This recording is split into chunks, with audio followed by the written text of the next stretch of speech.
Bam, je remets le son. Salut, salut. Je sais pas qui est là, mais bam, je remets le son. Ouais, exact. Là, ça aussi. Ok. Tac.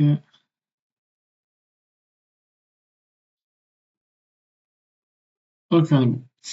Et bah, coucou. Euh... Pourquoi ça m'a pas fait ça?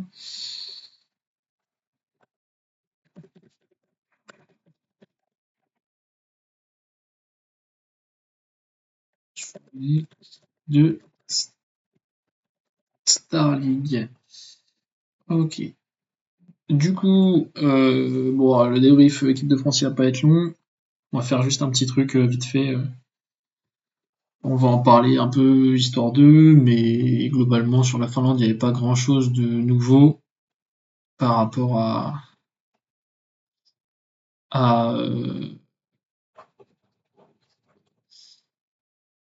face au Kosovo. Ça reste très fort. Il a fait beaucoup de défense étagée. Ça c'est assez intéressant. Je sais pas qui l'a vu le match, mais il a tenté au total sur les deux matchs. Il a fait de la 0-6, de la 2-4, de la 3-2-1 et c'est tout. Mais c'est déjà pas mal. Il a fait un peu d'un 5 aussi, je crois. Donc voilà, globalement, il n'y a pas eu trop de débats. Euh, si, il y a eu les 15 minutes qui étaient compliquées quand même. Les 15 premières minutes qui étaient un peu dures, ils ont mis du temps à se mettre dedans et tout. Mais une fois que c'était parti et ça a bien déroulé quand même. Euh, donc, euh, donc bon, là-dessus, pas grand-chose à dire quand même. Si on lit bam bam, je vous envoie ça. Si on lit West France, voilà, 15-32 quand même. Je vais pas non plus trop faire des trucs que je voudrais pas que je me fasse strike, mais voilà. Globalement, ça maîtrise un 32-15, donc plus 17. Mais je sais pas s'il y a. Ouais, le replay, bon. Je sais pas si je vais remettre le replay. Donc on va éviter.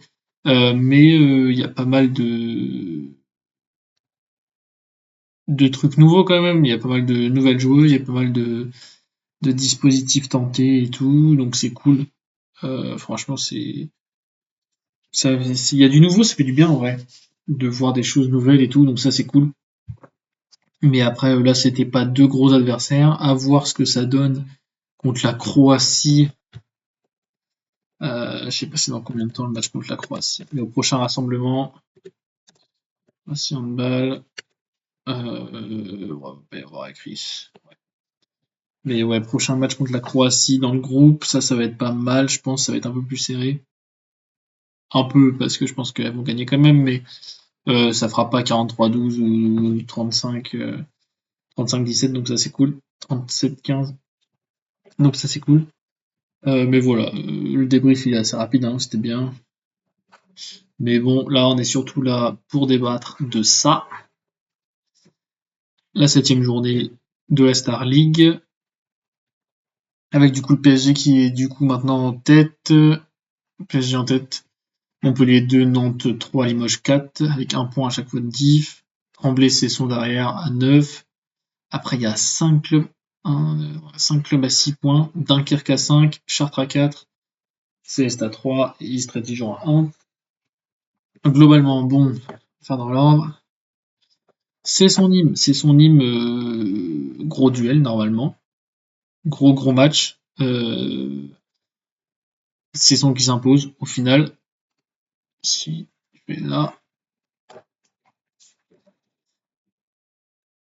écrit ça, écrit Yann Zozo, il est revenu à Nîmes. Mais globalement, dans le match important, match de haut de tableau de deux équipes qui jouaient l'Europe à la base quand même. Donc c'est son qui confirme son bon début de saison. Nîmes qui galère. Nîmes, je sais pas qui ils ont joué. Si on regarde un peu qui a joué contre Nîmes, Nîmes a gagné contre Istres, on disait perdu contre le PSG, donc ça c'est normal. Mais ils sont sur 3 matchs, 3 défaites. Tu perds défaite à Dunkerque, qui est pas normal on va dire. Mais sinon le reste est assez logique, ouais. T'es à 6 points, mais t'as joué le Paris Saint-Germain et Nantes, donc c'est normal. Mais c'était le premier gros test Le deuxième gros test de Nîmes, puisqu'il avait tremblé. Gros match, gros match. Je l'ai pas revu encore, mais que 4 buts d'écart, donc c'est assez impressionnant. Il y a, voilà, à Nîmes, Gibelin qui a 10, bon, qui est pas à 10 sur 10 parce que la feuille n'est pas complète, mais qui a 10 buts. De l'autre côté, c'est la Bigang, ouais, 13 buts, record en carrière, si je dis pas de bêtises, de Xavier Labigang. Côté Cesson, donc grosse victoire de Cesson, enfin victoire importante, victoire giga importante, d'autant que ça te relance après un nul à Dijon qui est pas normal, où tu dois gagner normalement, même si t'es à Dijon, tu dois gagner contre Dijon. Même si Dijon on en parlera, mais ça a pas l'air si facile que ça à jouer. Donc bon voilà, je sais pas s'il y en a qui ont vu le match, mais grosse victoire de Cesson à domicile, importante. Et voilà, ça confirme un peu des choses. Confirme l'ambition aussi de jouer l'Europe, je pense. Mais de toute façon, il y a 1, 2, 3, 4, 5, il y a 7 équipes. Parce que à mon avis, Limoges, comme on disait l'autre fois sur le dernier live, Limoges va finir 4, je pense. Limoges, très bien parti, on va en parler après. Mais justement, ça a joué Dijon et tout. Limoges, super bien parti. Et après, pour les 2 dernières places européennes, t'as 7 clubs, quoi. Ouais, c'est ça, 7 clubs. 7 clubs pour 2 places. Donc ça va être chaud, ça va être tendu, je pense. Mais on verra bien comment ça évolue. Chambé-Saint-Raph, moi j'ai revu le match un peu. Globalement, ça finit à moins de mai, il n'y a pas trop eu match. Enfin, il n'y a pas trop eu match. C'est-à-dire que Chambéry, ils ont vite mené de 3-4 buts. Voilà, 6-4, 7-4, donc 9-6. Et en fait, ils sont toujours restés devant. Il y a eu plus 6 à la mi-temps. Tu gardes un peu le plus 6, etc. Mais globalement, facile à résumer. Chambéry qui prend 3-4 buts d'avance rapidement. Euh, et en fait, Saint-Raph a couru derrière le score tout le long du truc, tout le long du match. Donc forcément, c'est pas pratique. Enfin, c'est pas pratique. Ils sont jamais revenus. Chambéry a plutôt bien maîtrisé. Donc c'est cool. Moi, ça me fait plaisir forcément pour Chambéry qui reprennent un peu des points. Parce que là, t'étais sur 3 défaites d'affilée, je crois. Euh, non, pardon, t'avais un nul, mais t'avais 4 matchs sans victoire. Ouais. Ta première victoire depuis 5 matchs quand même, depuis 4 matchs, donc c'est cool. Voilà, c'est là. Pardon. Là c'est normal, mais là tu perds à domicile. T'avais 2 matchs à domicile que t'as perdu. T'avais pas gagné à la saison à domicile depuis le début de l'année, donc ça c'est cool pour Chambé. Saint-Raph, ils sont à 4 défaites. Non, ouais, c'est ça. 4 défaites sur les 5 derniers matchs, toutes compétitions confondues. Il y a eu une défaite aussi en Coupe d'Europe. Mais bon, Saint-Raph, ça a gagné contre Toulouse quand même. Mais mitigé quand même. Comme début de saison, tu gagnes face à Cesson. Après, t'as joué Paris et Nantes aussi, donc forcément, c'est pareil, ça te fait 4 points de moins forcément. Finalement, c'est ton premier gros revers, en vrai, de Saint-Raph, on va dire. Chambéry, là, tu dois rebondir là quand même. Mais bon, tu perds face à Tremblay, donc il y a ça aussi. Mais c'est ton premier vrai gros revers. Donc bon, à voir comment ça évolue, si ça gagne la semaine prochaine. Ça va être pas mal comme match Saint-Raph-Limoges. Ça va permettre de confirmer certaines choses aussi, mais bon. Chartres, Paris Saint-Germain, bah, le bilan c'est le même. Hein. Paris, ils ont mené, ils ont maîtrisé derrière. Voilà, tu gagnes, tu mets un 3-0, un 5-1, et après t'as jamais lâché le score. C'était pas flamboyant, mais c'était pas non plus horrible comme match. Et voilà, derrière Chartres, ils font ce qu'ils peuvent, hein, mais de toute façon, tu joues le PSG, tu sais que ça va être compliqué, quoi. Donc bon, surtout quand c'est Chartres. Donc déjà, -8, je trouve que ça va. Alors après, forcément, tu prends du score petit à petit, mais Mais franchement, c'est ok comme score, comme résultat, ça va. Du coup, ça permet au PSG de rester devant. Ça, par contre, c'est important, on va dire. Parce que derrière Montpellier-Nantes, on va en parler, mais c'était chaud. Donc bon, PSG pour l'instant sont premiers en tête, 7 matchs, 7 victoires, mais je pense que ça va pas rester très longtemps quand même. Dunkerque-Célestat, j'ai appris première fois depuis une dizaine de matchs, je crois. Un truc comme ça, hein, mais un gros truc, 10 ans ou un truc comme ça, que, que Célestat gagne à Dunkerque. Donc bon, grosse victoire de Célestat importante, JK importante, parce que là ça va être chaud, ça va être serré. Donc c'est Lesta qui prend première victoire, sa première victoire de la saison, donc ça c'est cool contre Dunkerque qui est pas vraiment un adversaire direct, mais plus ou moins on va dire qu'il est plus proche, on va dire, qui est un adversaire potentiellement direct en fonction de ce qu'ils font. Donc bon, par contre pour Dunkerque c'est vraiment un truc, un coup d'arrêt, enfin un coup d'arrêt. T'es pas censé perdre le match quoi, parce que c'est des points, il va pas falloir que tu les rates. Déjà tu fais match nul contre Istres. Alors tu gagnes contre Lucerne par contre ça c'est fort, ça c'est très très fort. Tu gagnes à Chartres. Ah, j'avais vu le truc qu'on avait vu, je crois qu'on avait regardé le penalty de la fin, mais tu gagnes à Chartres. Donc ça c'est fort, ça c'est très très très important parce que pour le coup c'est un adversaire direct. Mais tu perds chez toi face à Célestat. Donc bon c'est pas normal. Enfin c'est pas normal. C'est un match que tu dois gagner, ça aussi normalement pour Dunkerque. Mais ça fait partie des matchs que tu dois gagner pour essayer de te faciliter un peu les choses et rester un peu dans le milieu de tableau parce que là tu gagnes contre Nîmes, donc tu fais un super match pour gagner contre Nîmes, qui est pas n'importe qui quand même. Tu gagnes à Chartres dans des conditions qui étaient difficiles, tu gagnes sur un penalty, où le penalty il lève son pied, machin, tout ça. Et là tu dois confirmer là, histoire de faire 3 victoires d'affilée, d'être à, même si bon ça c'est une contre-perf, mais d'être à 4 matchs sans défaite, et tu perds d'un but. Donc bon, c'est dommage pour Dunkerque. Mais bon après, un peu logique, mais je crois que le match était vraiment serré. J'ai revu que le tir de fin qui était, j'ai vu les 5 dernières minutes. Mais globalement, voilà, 7-4, t'es jamais devant, t'es toujours derrière quand même. Ah, 7-4, 10-8, 11-8, 11-9, 13-10, 15-10. T'es toujours derrière, tu reviens jamais en fait. Si, tu reviens à la 53e, à 25-25, donc tard dans le match, pour perdre derrière. Donc bon, ça reste un match où tu fais pas ce qu'il faut pour gagner, quoi. Où t'arrives pas à revenir et voilà. Mais il y a pas mal de matchs comme ça finalement dans la journée où c'est une équipe qui a pris un peu d'avance et qui a gardé son avance, qui l'a géré. Ça n'a pas donné un gros score. Il n'y a pas de gros score, je crois. Ah, si, il y a ça. Il y a Toulouse, mais et un peu Paris, mais il n'y a pas de gros score parce que toutes les équipes elles ont mené et elles ont stabilisé l'écart. Elles n'ont pas cherché à surjouer ou quoi. Donc donc bon, la grosse surprise c'est ça, à mon sens, de la journée. 32-31. Limoges contre Dijon. Limoges qui, à mon sens, devrait finir quatrième, mais qui galère contre Dijon. Alors qui galère. En fait, ils sont à plus 7. Ils sont à plus 7, 22-15 à la 35e minute.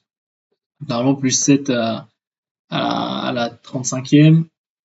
T'es Limoges, tu joues face à Dijon. Normalement, ça va, quoi. Normalement, t'es pas censé te faire remonter comme ça. Et machin, ça grappille, ça grappille, ça grappille. 30-30 à la 57e. Donc Dijon est revenu à égalité. Après, tu mets 2 buts importants, 32-30. 32-31, ça finit sur ce score-là. Mais c'était chaud parce que tu te fais peur face à une équipe qui est pas censée te faire peur. Tu te dis, là t'es à plus 7, tu te dis ok bon bah c'est joué. Même là encore à 36e là. T'es là, tu te dis c'est joué, tranquille, même là. Et en fait tu te fais remonter petit à petit et tu te fais peur là. Ah là par contre il y a les arrêts de gardien. Ah ça c'est cool, ça c'est une vraie feuille. 6-2, 6-4, ouais, donc t'as pas beaucoup d'arrêt de gardien. Enfin, t'as pas beaucoup. Pas énormément. 10 sur 14, Youssouf. Très très fort ce mec. Très très très très très fort. Il est lié, si je dis pas de bêtises, avec le 20 à 51 là. C'est un bon duo. Et après 7 sur 9, Pierre Nodin. 6 sur 6 avec Sibertier. Mais si on ferait 6 sur 9, mais c'est pas mal 6 sur 9. Par contre 0 sur 3, ça c'est dommage. Donc bon, Limoges s'est fait peur. Limoges gagne, mais Limoges s'est fait peur. Alors que tu domines le match en plus, il n'y a aucune raison d'avoir peur. Et tu te fais une frayeur en fin de match alors que tu dois gagner tous les jours largement et tu te fais vraiment peur.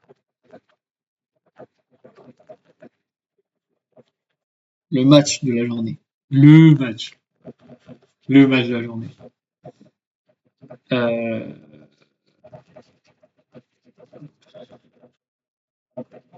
Montpellier-Nantes. Gros match important. En plus, c'est à Montpellier. Moi, je pensais que Montpellier allait gagner. Vu que je suis parti dans l'idée de Montpellier champion, je pensais que Montpellier allait gagner. Apparemment, ouais, Monté, il fait un gros match.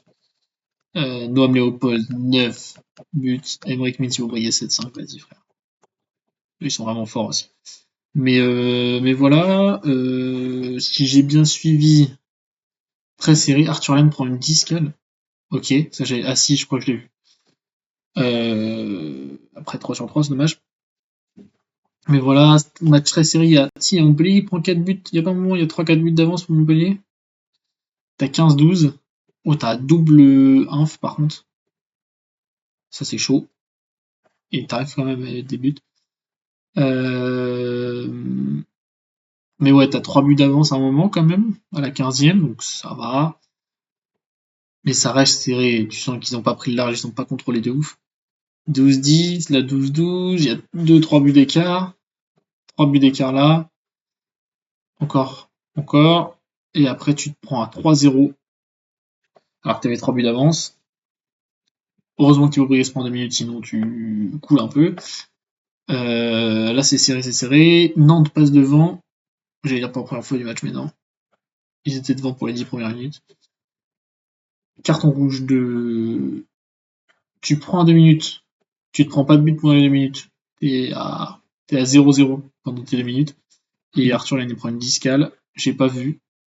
Je pense que vu qu'il y a 7 mètres après, c'est pas un main dans la tête, c'est vraiment un geste un peu moche. Léo Plantin, Emmerich Min, 2 buts d'avance pour Nantes quand même. À 5 minutes de la fin, 2 buts d'avance. Quand t'es Nantes, tu te dis que c'est possible quoi. 2-0, tac tac tac. Ah et après il manque le dernier but. Parce que là il y a but de donc Noam Léopold sur 7 mètres. Il y a temps mort posé par Montpellier. Ouais, c'est ça. Eric Maté pose un temps mort. Et après, t'as l'action finale. Action finale où je sais plus qui c'est qui va dans le 1-2. Et Nantes demande passage en force. Il n'y a pas passage en force, il y a but. Et il y a égalisation à 3 secondes de la fin. 31-31, il manque sur la feuille là. Mais c'était chaud. Match nul. Donc du coup, ça profite à Paris pour l'instant. Mais, euh, mais tu sens que le titre, il va se jouer entre ces deux-là, quoi. Tu sens que le titre, il va se jouer entre Montpellier et Nantes, parce que Paris, c'est pas ça encore en termes de jeu. Même si ça reste Paris, ça reste très fort et tout. Mais voilà, je pense que ça va jouer entre ces deux-là. Je vois quand même plus Montpellier devant. Ils ont un petit point d'avance parce que Nantes a fait match nul première journée face à Chambé. Mais, euh, mais si Nantes gagne à domicile contre Montpellier, ça repasse devant. Donc à voir sur les confrontations. Je sais pas quand est-ce qu'elle est la prochaine confrontation directe entre genre PSG, Nantes et Montpellier. PSG machin. C'est le prochain, c'est le PSG. Et PSG Montpellier le 22 novembre. En premier du coup. Et tu dois avoir un Nantes PSG pas très loin. Ici, si je dis pas de bêtises. Non, PSG Limoges. Punaise, il joue tard. Le Nantes PSG, il est tard. C'est la dernière journée. Nantes PSG, du coup, pardon. À Nantes. Donc ça, c'est important, entre guillemets. Puisque du coup, ça veut dire que J30 t'as un PSG Nantes ou non, ils font pas un reverse. Ok. Ok, bon, donc on sera le champion là, quoi. Donc bon, à voir ce que ça donne, à voir sur les prochaines journées. Donc là, on a 3-4 journées où il n'y a pas d'affrontement entre les trois premiers, donc ça devrait pas bouger normalement. Mais à voir si il n'y en a pas qui perdent des points en route, bah comme Nantes a perdu des points face à Chambéry en Julien. Peut-être que peut-être que le PSG ou Montpellier ils vont perdre un petit point quelque part à Chambé, à Limoges, à Tremblay, à Cesson là. PSG joue Cesson le week-end prochain, c'est à domicile, mais potentiellement tu perds des points là. Donc bon, à voir ce que ça donne. Putain, Limoges perd un point là. Limoges, ils peuvent être à 12 points, ils peuvent être à une seule défaite en 7 matchs. La seule défaite, c'est contre Montpellier. Donc bon, Limoges, ça va finir 4. Hein. Puis ça continue comme ça. Le plus gros écart. De la J7, Toulouse-Istres, il n'y a pas eu débat. Moi, je fais de l'analyse vidéo dessus. Euh, le gardien, là, Jeff Lettens, il fait 60% non, en première mi-temps. Truc de ouf. 60% en première mi-temps, donc ça c'est cool. Enfin, c'est cool. C'est assez simple, enfin, c'est cool. Je dis ça comme si. C'est grosse perf. Et il finit à 17 arrêts, je crois. Il n'y a pas sur la feuille, il y a des arrêts ou pas? Il n'y a pas les arrêts sur la feuille. Mais au total, il finit à 17 arrêts, ouais. Un truc comme ça. Donc non, très fort, très très fort. Il marque un but en plus. Sur but vide, là, je l'ai vu pas mal. Plutôt bien joué. Et après, bon, y a pas trop eu match, quoi. Toulouse, voilà, bon, c'était serré 10 minutes, quoi, même pas. Et là, après, à la mi-temps, t'as déjà 16-8. Ouais, y a pas eu match, quoi. Y a pas eu match. T'as même pas, je sais même pas si, ouais, voilà, t'as un 2-0. Voilà. T'as réussi à enchaîner 2 buts, quoi. Mais sinon, le reste. Donc bon, Kata, entre guillemets. Pour Istres, ça va être compliqué. Hein. Istres, ça va être compliqué, la saison, là. Euh, donc on verra, mais je pense que c'est le Istres-Dijon, à voir ce que ça donne. Mais je crois qu'il y a eu, non? Il n'y a pas eu Istres-Dijon déjà? Et ça n'a pas fait match nul? Non, justement. Istres-Dijon, c'est quand? Journée 13. Ça, je pense que ça va être important pour les deux. Hein. Celui qui perd, il descend, globalement. Il peut déjà dire adieu à la Star League, je pense. Euh, à voir après, hein, ça peut gagner des matchs. Bah voilà, Dijon, ils sont à un point de Limoges ce week-end. Ils font match nul contre Tremblay. Contre eux. Contre qui? Contre Dunkerque, je crois. J'ai oublié. Mais, euh, mais voilà, donc ça peut choper des points par-ci par-là, mais ouais, c'est son pardon. Tu fais match nul contre Cesson, tu perds que d'un but face à Limoges, bon, tu peux faire des choses, quoi. Mais ça va être dur. Ça va être très dur, Dijon, je pense que. Voilà, donc celui qui perd entre Istres et Dijon, il peut dire adieu à la Star League, je pense. Et après, l'autre, il faudra qu'il arrive à battre Célestat, Chartres, Dunkerque, mais ça va être dur. Et après, bon match aussi ça, un petit Tremblay-Aix. Match nul, moi j'en ai parlé avec un gars de Aix. T'as le ballon pour gagner, tu gagnes pas. Après, ça reste un bon résultat quand même. À l'extérieur, t'es à Tremblay, tu fais match nul, ça va. Maintenant, quand tu vois le scénario du match, tu peux, tu peux gagner quoi. 25-20 à la 45, encore 2 buts d'avance. Enfin, au vu du scénario, tu peux gagner, t'as la balle de la gagne même, et ça siffle marché sur Zelfel. Mais, euh, mais ça, c'était intéressant. Ça confirme que Tremblay aussi fait un bon début de saison, mine de rien. Même si Aix n'est pas en forme de ouf sur le début de saison, voilà. Ça confirme que Tremblay fait un bon début. Ils ont 9 points. Après, ils n'ont pas joué, si je dis pas de bêtises, ils n'ont joué aucun des gros. Ils ont joué aucun des trois, donc tu perds à Nîmes quand même. Voilà, donc Tremblay pour l'instant, voilà. Prochaine journée c'est Nantes. À voir, parce que ça peut être un match piège pour Nantes aussi. Donc bon, ouais, c'est ça. Tu t'as pas joué les trois gros encore. Donc, bon. Et t'as pas joué dans les petits, t'as pas joué Célestat et Chartres. Ah, Tremblay, Chambé, c'est pas. Mais t'as joué plus de bas de tableau entre guillemets que de haut. T'as joué Dunkerque? Non, t'as pas joué Dunkerque. T'as pas joué les trois gros en fait. T'as pas déjà perdu entre guillemets 4 points par rapport aux autres équipes comme Chambéry, comme Aix, comme Toulouse, j'avais cité je crois. Toulouse et Nîmes, qui ont joué aussi deux des trois. Chambéry, Aix, non.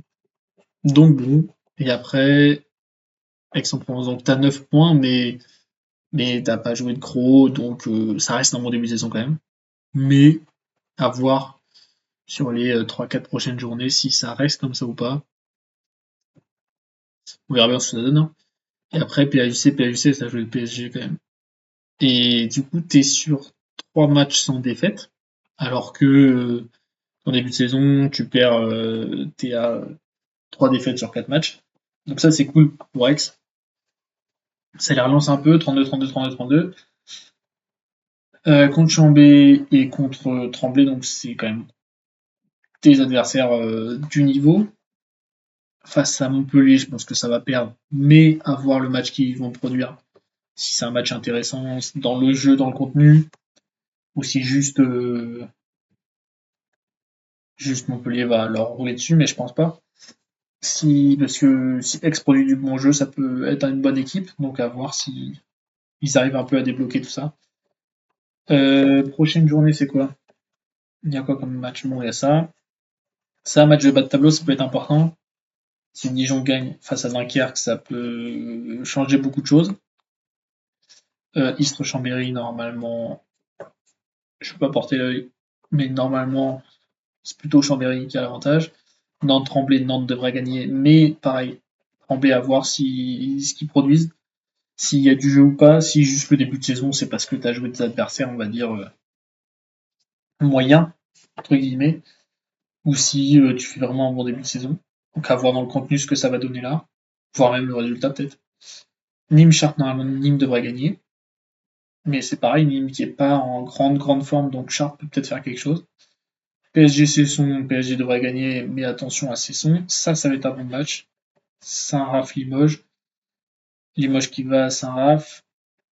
Saint-Raph qui est dans le dur. Donc d'un côté, pour Limoges, c'est le meilleur moment. Et en même temps, pour Saint-Raph, si tu gagnes contre Limoges, tu te mets bien. Parce que c'est pas n'importe qui, Limoges, en son début de saison, là. Tu reprends un peu de confiance parce que t'es à 4 défaites, 5 défaites sur les 6 derniers matchs. Donc bon, et là, Toulouse devrait gagner à Célestat, mais bon, on verra ça. Les matchs, on a dit, pardon.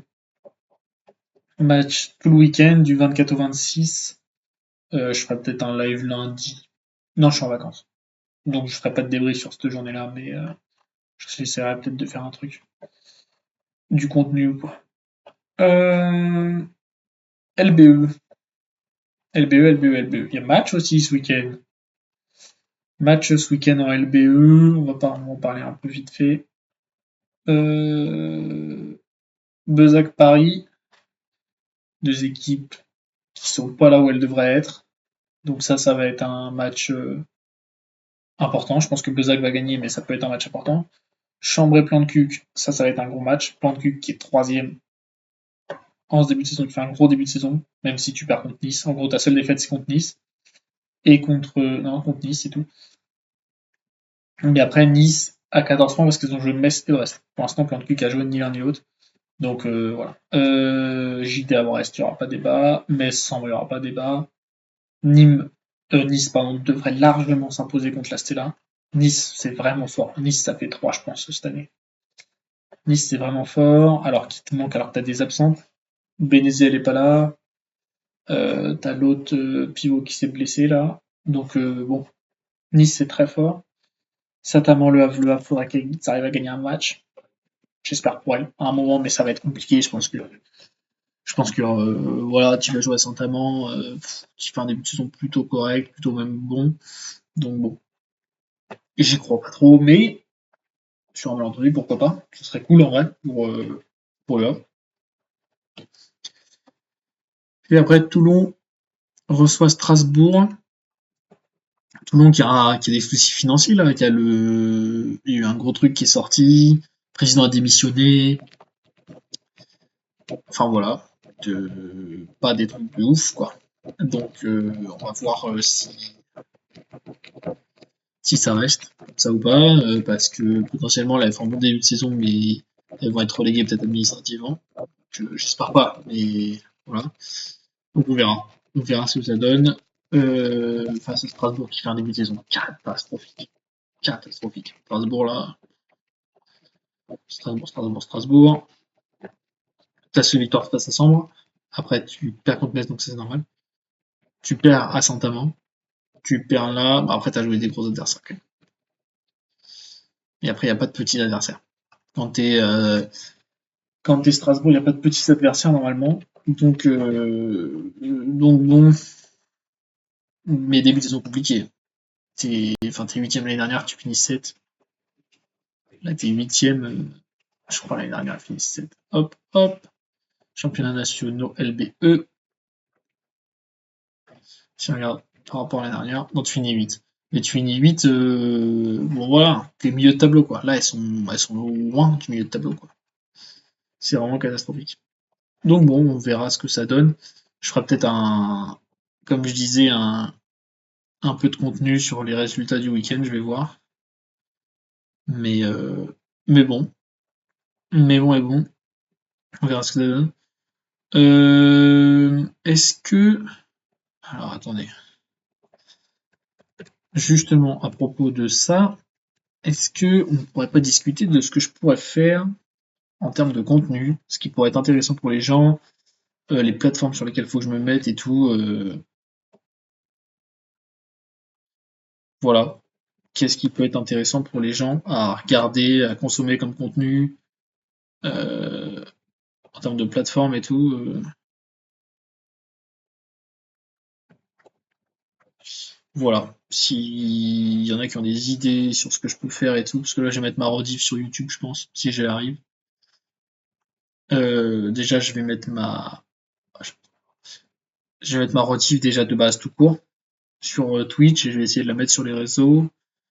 Euh, je vais voir s'il y a un peu de vues vite fait ou pas. Bon, forcément, j'imagine que ce sera pas blindé, mais dans le doute, on sait jamais. Tac.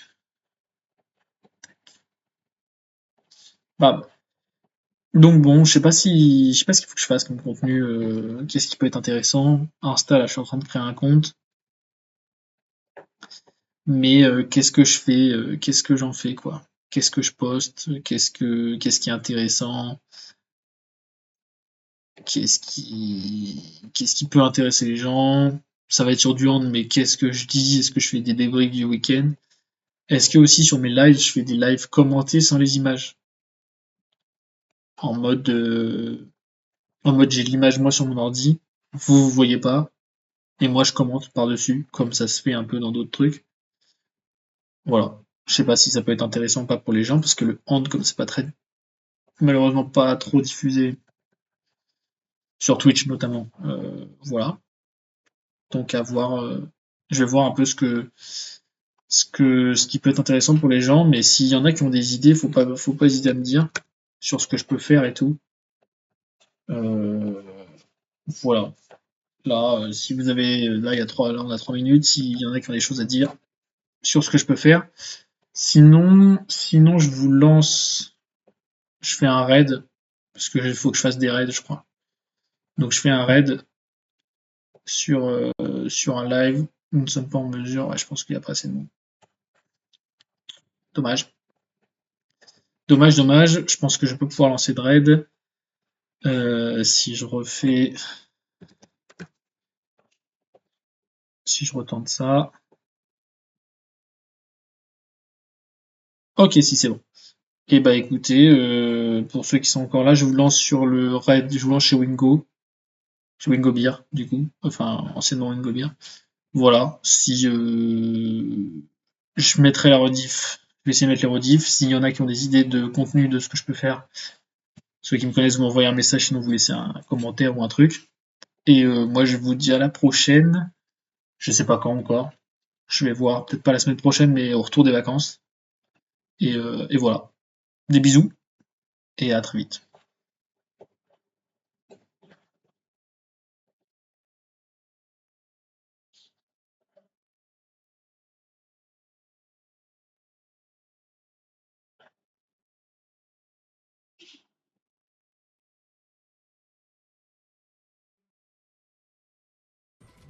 Beaucoup plus de monstres à faire. Plus là, j'ai eu la fontaine en plus. Faut que je trouve lui.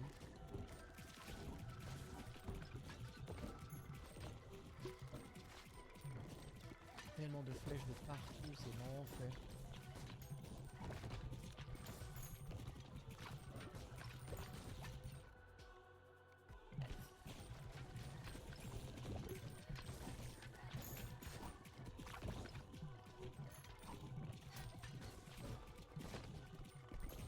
Faut que je trouve ça.